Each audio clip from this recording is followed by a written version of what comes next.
assalamu alaikum. Welcome to Well This Morning, my beautiful, lovely audiences. With me, I happen to have the super amazing, the super energetic, and the very well learned Shazad Khan. Thank you. I'm Shaza Hashmi, and like every other morning, I'm here to share my information, my knowledge with you, and along with you guys, learn a lot. Wow. First of all, I want to ask Shazad Khan over here how he's feeling, because while for the last 2 days it was raining over here in the Twin Cities, it is going to be a little sunny here, and he is so excited already. Yeah. How are you feeling about the Sun Festival? Well, I'm feeling very excited because we do literally miss the sun now because it has been raining for the last 3 or 4 days over here in Islamabad, ladies and gentlemen, and the areas around Islamabad as well, because I think just 1 day ago it was actually raining in Peshawar as well, or yesterday I think, and then it was raining in Karachi. So I think the entire Pakistan is probably feeling amazing. And every other person you ask, bro, where are you going in the evening? Bro, I have a plan, bro. So you understand what everybody's up to.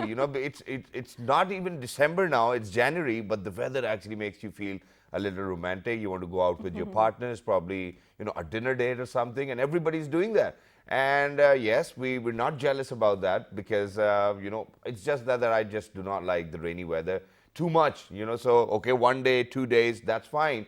But 5 days in a row makes me feel as if I'm in London. Yeah. And how is that a bad thing? But yes, definitely, it can get a little inconvenient for a lot of people. Again, reminds me of a funny thing where someone said the people who say they love winters are the one who don't go out of their houses. Yeah. So which might be true, I'm that person. But this was probably 3 days ago, I came across a video from Gwadar where insane amount of water logging was there, of course. Right. So, of course, my prayers go out to all the people who are having a harder time to deal with this rain. I really hope and pray you're safe out there and you get to enjoy it as much as I enjoy it. Wow. Well, I certainly still have to figure it out whether Shiza actually enjoys winters or not, because just yesterday, she actually announced in the office that she's going to go for a 4-day break, which she didn't. And, she texted last night that, hey, guys, I'm not going. So, please make sure that I'll be back on the show, and, so everything needs to be according to that. So I was like, hey, you know what? She's the one who says winter is what she loves.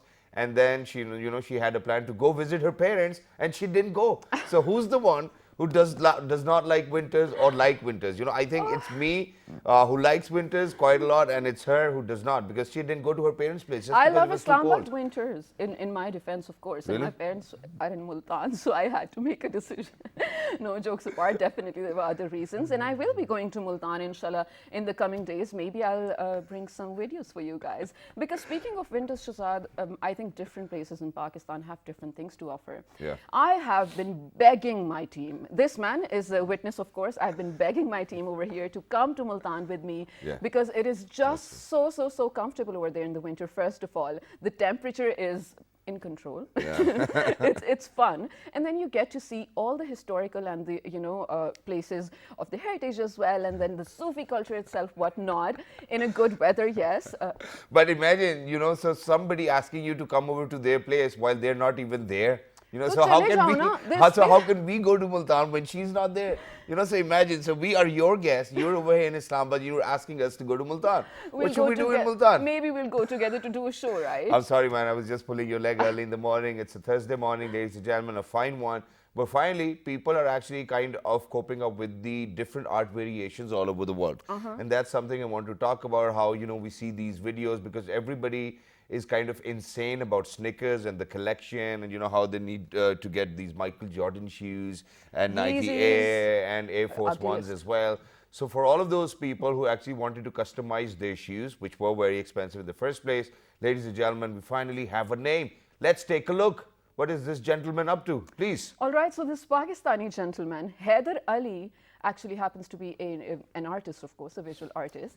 And now he did design a pair of Nike shoes, that too, with truck art on it. Wow. How absolutely stunning. First of all, in all honesty, this is so common in Pakistan. The truck art itself is so common in Pakistan that Pakistanis do get to a point of taking it for granted. But if you go outside of Pakistan, they absolutely love and adore truck art, and it is associated to our identity as a nationality as well. So I think this is it's stunning to look at. It is. Would you buy it for yourself? It is. I will definitely buy the Nike shoes first and then get the truck art on them as well, because I really want my shoes to be authentic.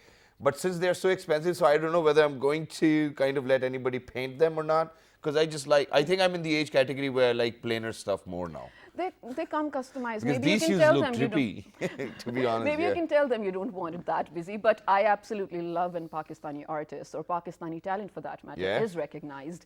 And I mean, we're always here to share their stories. That's wonderful. But moving on, ladies and gentlemen, so we actually have a report for everybody, even though we know that the winter vacations are going to end on this Sunday. So we want you guys to kind of utilize this weekend, or even if you have an extended version of winter vacations with you, please make sure that you go to the best spots. We have taken out a video, but before we play that, Shiza, I want to ask you, let's see whether how many can we guess that these are the places to go in winters. Go ahead. Me first? Yeah.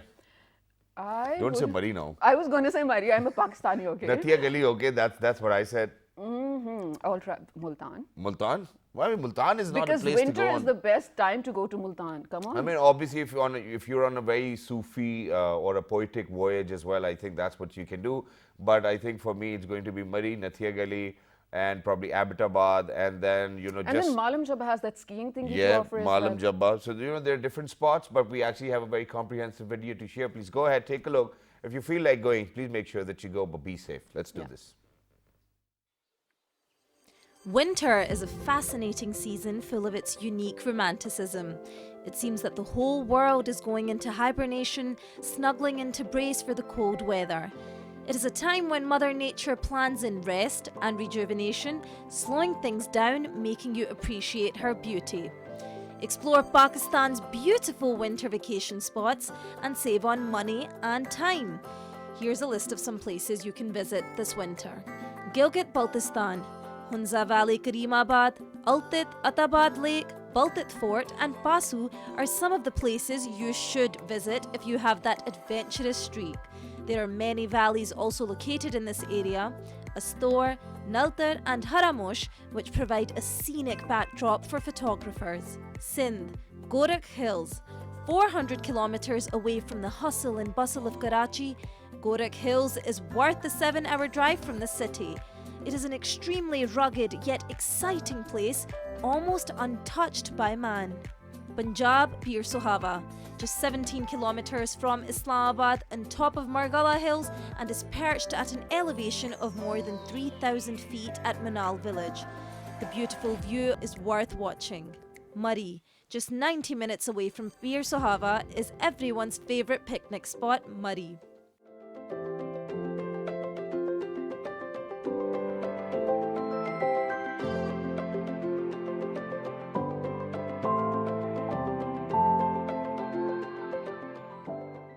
Balochistan, Quetta. Quetta is the main city of Balochistan and it is exceptionally beautiful during the winter. Buzkashi Festival is organised in Quetta every year, showcasing a game with a history that goes back to centuries. Every corner of Quetta explicates culture and history, which makes it worth visiting, especially in the winter season. Ziyarat Valley. Ziyarat Valley is just located at a 2-hour drive from Quetta. It is an underrated place given its beauty. Famous for the juniper forest, which is the second largest and oldest in the world. Khyber Pakhtunkhwa, Nathia Gali and Tandiani, Abbottabad. Other nice hill stations that you could chill out in this winter are Nathia Gali and Tandiani, Malam Jabba. Another beautiful place you should not miss this winter is Malam Jabba. Located 300 kilometers away from Islamabad, this beautiful hill station is a breathtaking place all year round, but it gleams like a gem during the winter. All right, ladies and gentlemen, so these are all the beautiful places you can go to in winter vacation, but please make sure that you keep your warm clothing with you.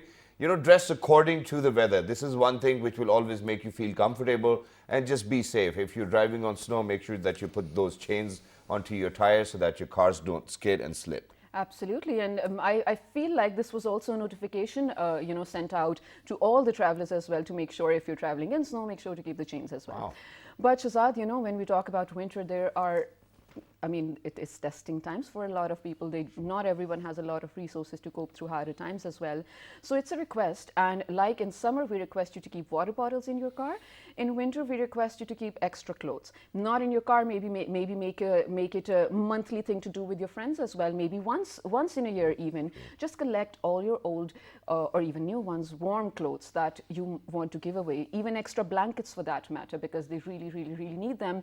And especially socks or hats. Because for me, it's all about feet and the head as well. Yeah. And Shazad, which makes me think, because a lot of people do give out such sort of help to people in need as well. And it really warms my heart, because Pakistanis happen to be the largest philanthropic nation in the world. Really Exactly, proud to ladies say and gentlemen. that. So we are ranked amongst the top 10 philanthropic countries as well. But imagine, guess what? So a lot of people who are not from Pakistan, but they come down to Pakistan, and then they have this heart. When they look at us, they're like, these people are so good. We should always do good to other people as well. So which is why we are actually going to introduce you to somebody who actually initially, when he came down to Pakistan, ladies and gentlemen, he was a singer. Everybody took him as a foreigner.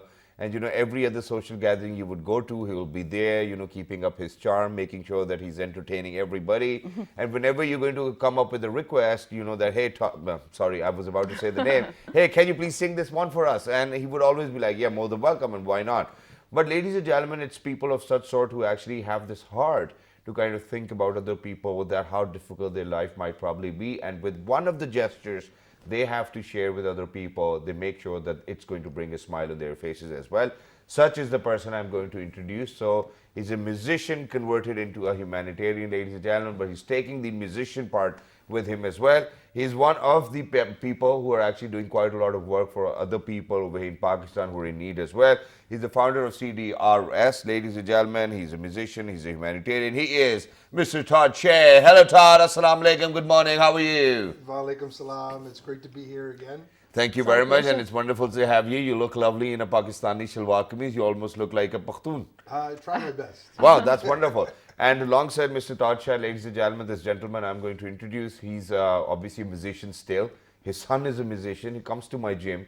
He's been touring all over the world alongside Mr. Atif Aslam. He's one of the finest musicians Pakistan has ever seen. But now, he even himself happens to be a humanitarian filmmaker. And he is Mr. Salman Rafiq. Hello, assalamu alaikum. Good morning. How are you? Walaikum assalam. I'm very well. It's great to be here. It's great to... Finally, we meet. Thank you very much for joining us. Wonderful to have you. So let me get the conversation started with Todd.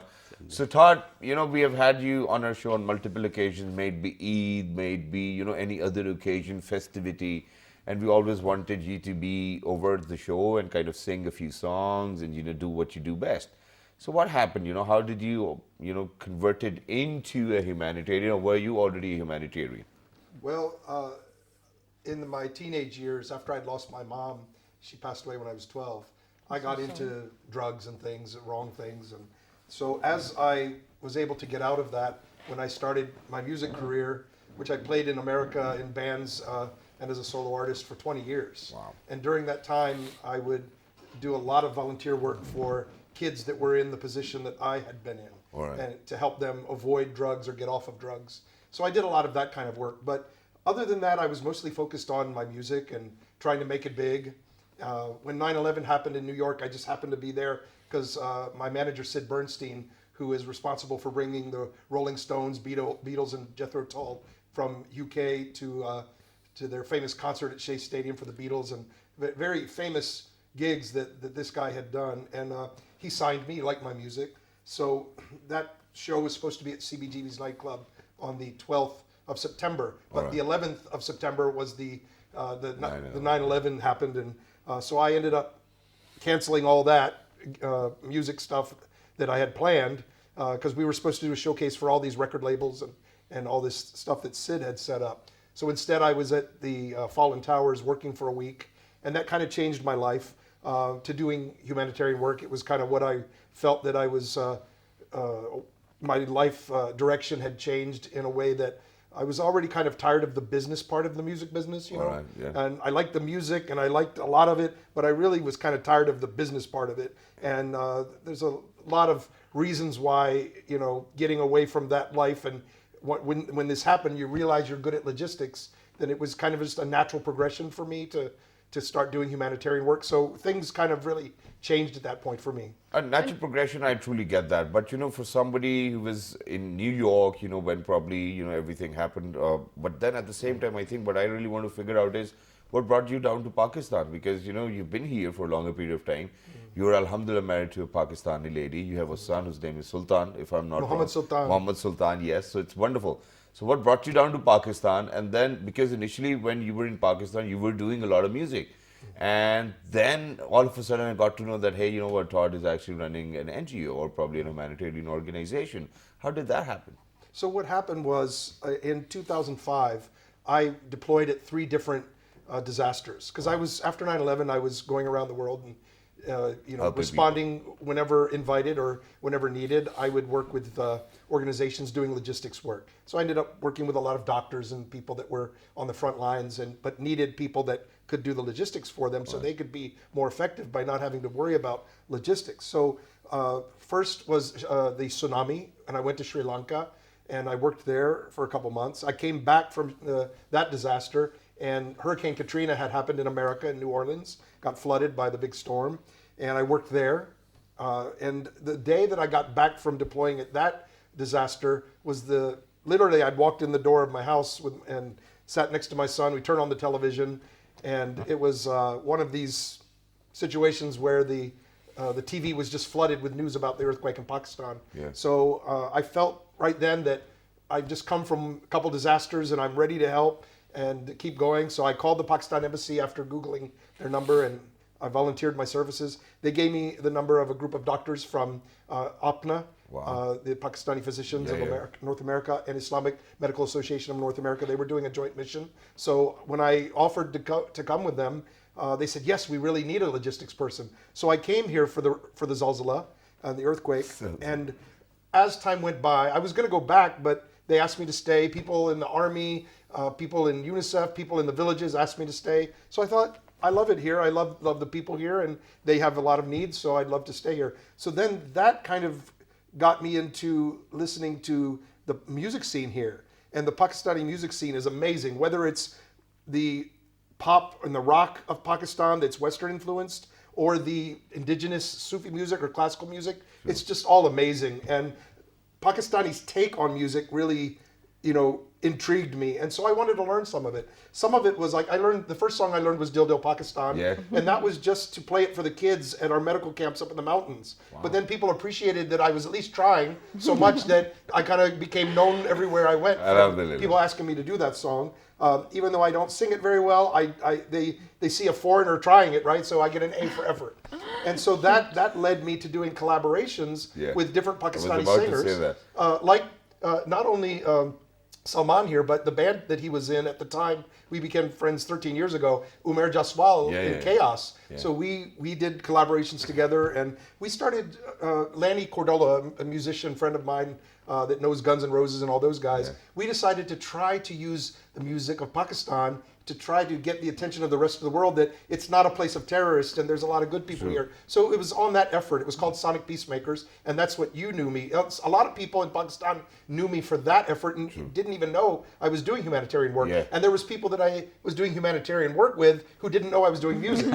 So it was one of those times where I was trying to do a little bit of everything. Because it's eventually, finally today that you brought your guitar together and you're talking about your humanitarian work as well.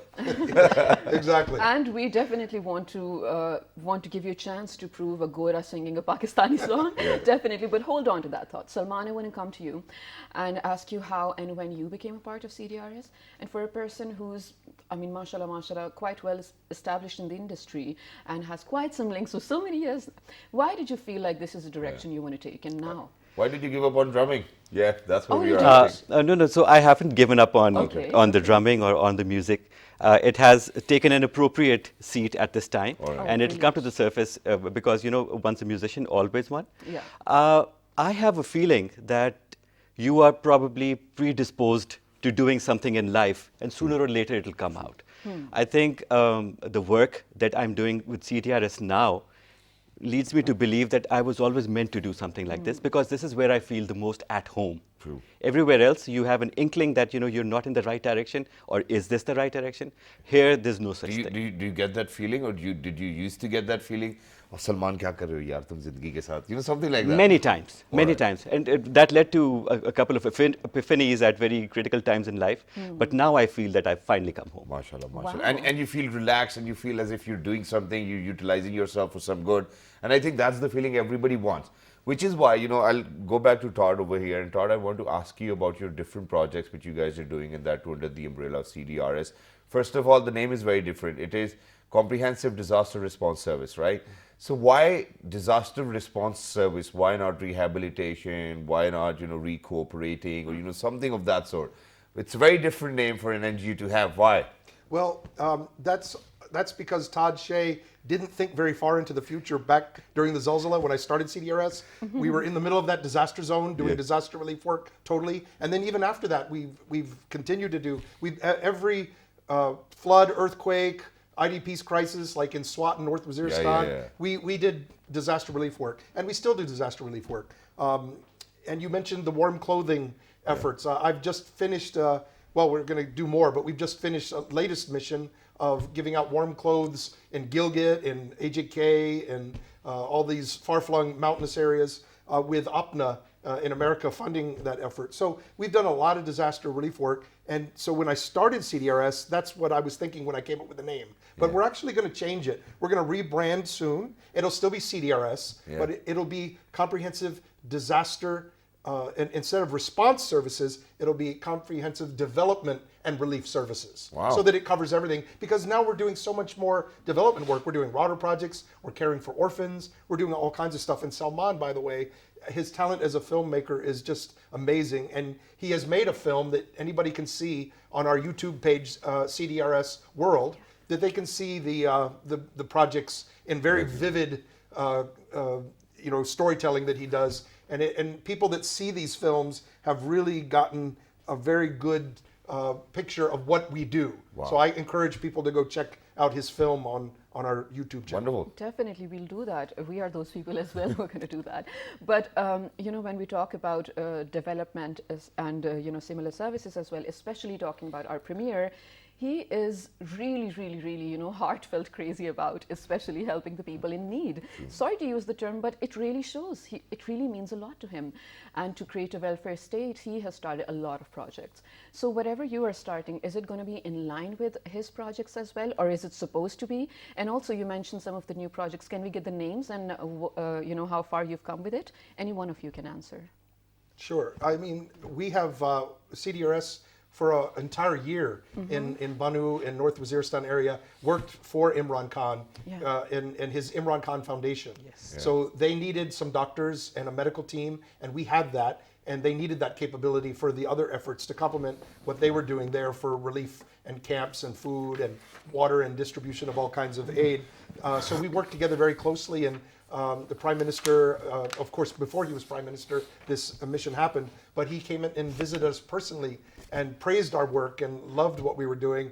And they gave us an awful lot of money to do good work. So we're very much in line with what the Prime Minister was doing then and now with the care of orphans and the water projects. Everything that we're doing is in line with His the Prime vision. Minister's vision. Right. Wow. So, I think, ladies and gentlemen, speaking about all the humanitarian projects the government did take over, I think number one, obviously, is the SARS program as well. Then there's ration distribution. Then there are a lot of people. Then there are a lot of people who are actually, going and actually staying at these rest houses which are built for the people because it's too cold outside as well. Koi bhuka na soye and all of these things. So CDRS has been working in line with that as well, and they're kind of following the vision of Premier Imran Khan as well, which is why I'm going to name a few projects, and you please if you can, share a few details. So there's Mari Dastarkhan, I think that's what it is. Free food distribution drive is on as well. Koi bhuka na soye, you guys are contributing to it as well. The House of Blessings for widows and orphans. This is one thing which kind of, was very close to my heart, and I was always thinking that, where in Pakistan we have never had this trend of having such old houses as well, where people could go and just live peacefully. So who came up with this idea of the House of Blessings for widows and orphans? Well, it happened very much like, almost like from the universe just opening up to us, because we had a donor, Fatima Khan, who is a wonderful lady who's from Chicago, who I've known for a while and has donated us. She came to me wanting to do a project and fund a lot of work for widows and helping women in empowerment and things like that. So she wanted to do something, and then our country director, Nabil Azad, who's worked with me since the Zalzala, he wanted to help orphans. Yeah. So we kind of came together and discussed that how could we utilize Fatima Khan's money the way that she wants to.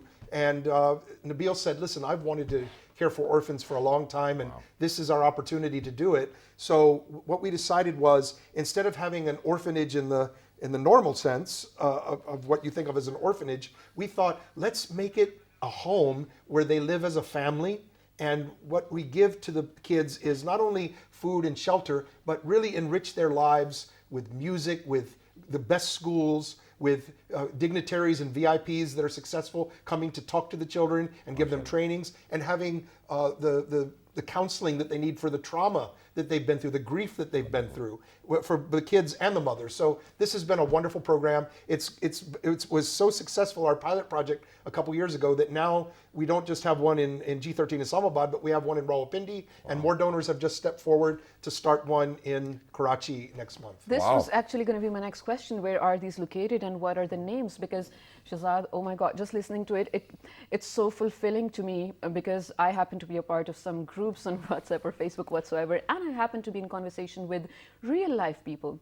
Ladies and gentlemen, I tell you in a gist, it is such a huge issue, Shahzad, especially if you're a widow, if you're a separatee, a divorcee, and especially if you have children who are, unguarded for, or, without... Not looked after. Yeah, definitely.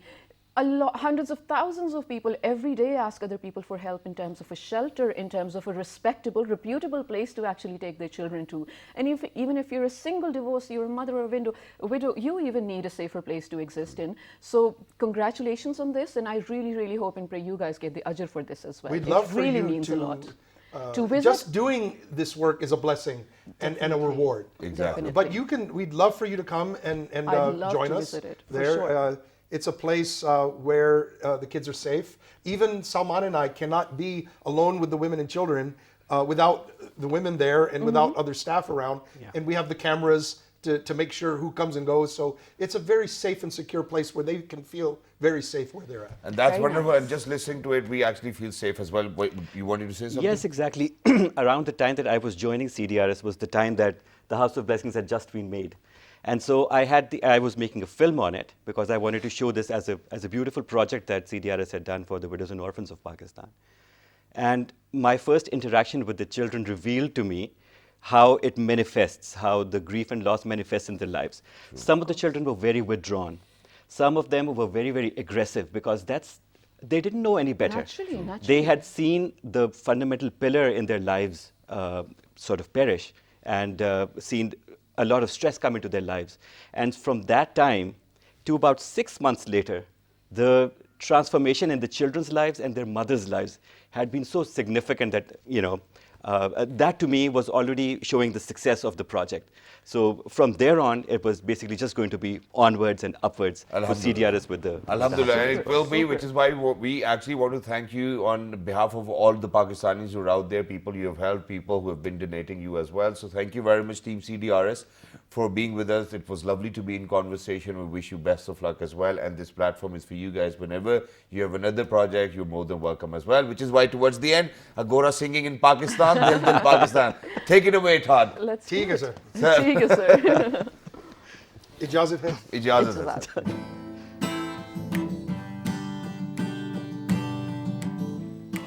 ऐसी ज़मीं और आसमां इनके सिवा जाना कहाँ बढ़ती राहें ये रोशनी चलता रहे ये कारवां दिल दिल पाकिस्तान जान जान पाकिस्तान दिल दिल Pakistan, Jan Jan, Pakistan, Dil Dil, Pakistan, Jan Jan, Pakistan, Dil Dil.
Welcome back to World This Morning, ladies and gentlemen. This is Shahzad Khan, and while this was like a really small break for you guys, we were actually having sort of an argument, more than an argument, a discussion of what ethics really is. Do not ask where the discussion began from, but definitely, you know.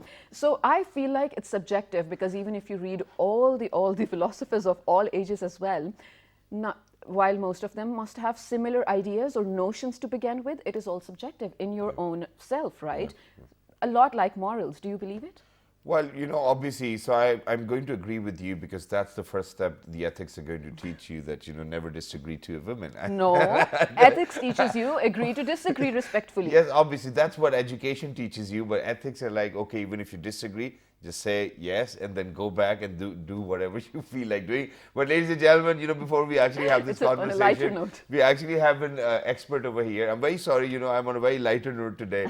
But we have an expert over here who's actually going to let us know about how ethics within the society can actually play a wonderful role in bringing everybody together, peace, harmony, and all of the humanitarian efforts we were talking about. Yeah, and thank God we are not the experts. Because if you do not have that soft heart, you cannot really feel the pain of other people. Feeling the pain of other people is something which brings you under the umbrella of ethics as well. We're very lucky that we've actually been joined by one of my favorite religious scholars. He happens to be Mr. Imran Sandhu. Hello, sir. Assalamu alaikum. Good morning. How are you getting slimmer every single day? Wa alaikum assalam wa rahmatullahi wa barakatuh. And if I try to tell you how I'm getting slimmer and slimmer, the real subject is going to go away. It is going True. So let's not talk about that. We'll probably talk about that routine some other day as well. But sir, ethics. What are ethics, and how do we kind of learn them? So the value system that actually Islam teaches is you rightly said, it brings the society closer. The values. So there are two things. One is the value and one is the synergy. So I think without the values, synergies can become really a problem for a society. You know, there are too many synergies in a society, and the synergies are like centrifugal forces. Yes. Like it can give a society a speed, you know, lots of potential, but the kinetic energy is actually that, or the centripetal force that brings the society together are the morality of the society. You know, if you don't have morality in a society and you only work on the synergies of the society is going to spin off into a different mode. You know, so the value system that Islam emphasizes is that of faith. As you know, the big core value of Islam is faith. And this faith actually drives the ethical values of Islamic culture and Islamic society. The first and the foremost Islamic ethical value is tawbah, repentance. So, and even before that, I would say it is the correctness or the direction of the intention you go into. As Rasulullah said, innamal a'malu binniyat likulli imrin ma nawa, that for every action you do, you've got an intention. So what is an intention? So the first ethical value that Islamic system teaches is the correction of your intention. You have to do every act of yours not for yourself, not for the society even. Your first value is you do it for the greater good, because of the pleasure of Allah subhanahu wa ta'ala. Whenever you are going to do anything for this ethical value, that you do it for Allah, the first benefit you are going to get out of it, you are not going to expect return from the society. Rather, you are going to become selfless and do everything for the sake of pleasure of God. Rather, God says in Quran that anybody who does a good act and then goes after that person that, look, I did, he has actually not fulfilled the values of Islam, right? So this is the first thing, then the correction of intention, and then becomes the repentance. Whatever I did in my past wrong, I intend not to do it again. And my ways need to be correct. I need to correct my ways in the future. As you know, in the beginning of Quran, as the story of Adam alayhi salam, Allah says that I taught him how to repent from whatever sins or whatever mistakes we do. So repentance is another ethical value that stops you to making a mistake again and again and again and again. Rather, learning from mistakes and repenting from mistakes and not doing it again and again. And the third ethical value. So while you also let us know that, I want you to add, for my clarity and for a lot of people out there, when you talk about ethics, is it an individual thing or on a societal level? Is everyone sharing the same values? I think in the religion of context, humanity in general, is individualistic as well as collective. So there are collective aspects of a society where we come together as a society to do the greater good, and then there are individualistic aspects of those. So the third thing that a society or an individual from Islamic ethical point of view is sabr, patience. Patience comprises of basically three things. One, that if you have started to do a good deed, then you have to be consistent in that. You always do that, even it is a small good deed, but be consistent in that. And if you have decided or intended to refrain from a bad deed, a bad habit, then you always need to be away from that bad habit. And whenever atrocities, you come across atrocities, you have to show patience, and you say inna lillahi wa inna ilayhi raji'un. So this is the third ethical value that if it comes into a personality of an individual, or if it is practiced by the society in general, this is always going to help the society to come together in difficult times, in good deeds, and in refraining from the bad deeds. Ta'muruna bil ma'ruf wa tanhauna 'anil munkar. Kuntum khayra ummatin tu'minuna billah wa ta'muruna bil ma'ruf wa tanhauna 'anil munkar. You are one of the best nations sent to the planet, because you have faith in Allah and you stop from doing bad deeds and order to do good deeds and stop people to do bad deeds. So this is another ethical value that actually, if it is practiced by the society in general and by individuals, the society is going to transform. As you've seen the Riyasat of Medina, the same society that had idolatry in itself, it actually transformed into in a big society that had so much compassion. The constitution that was there then, people from different races, creeds, religions, colors, they came together as one nation. Exactly, and that's wonderful, which is why, sir, I truly agree what you said, and that too in the context of religion, I think it's 100% true as well. But sir, we're very sorry that we actually have to close the show because because of some technical difficulties. Yes? Ladies and gentlemen, till the next time, take care, and we'll see you tomorrow at the same time. Good morning. Good morning.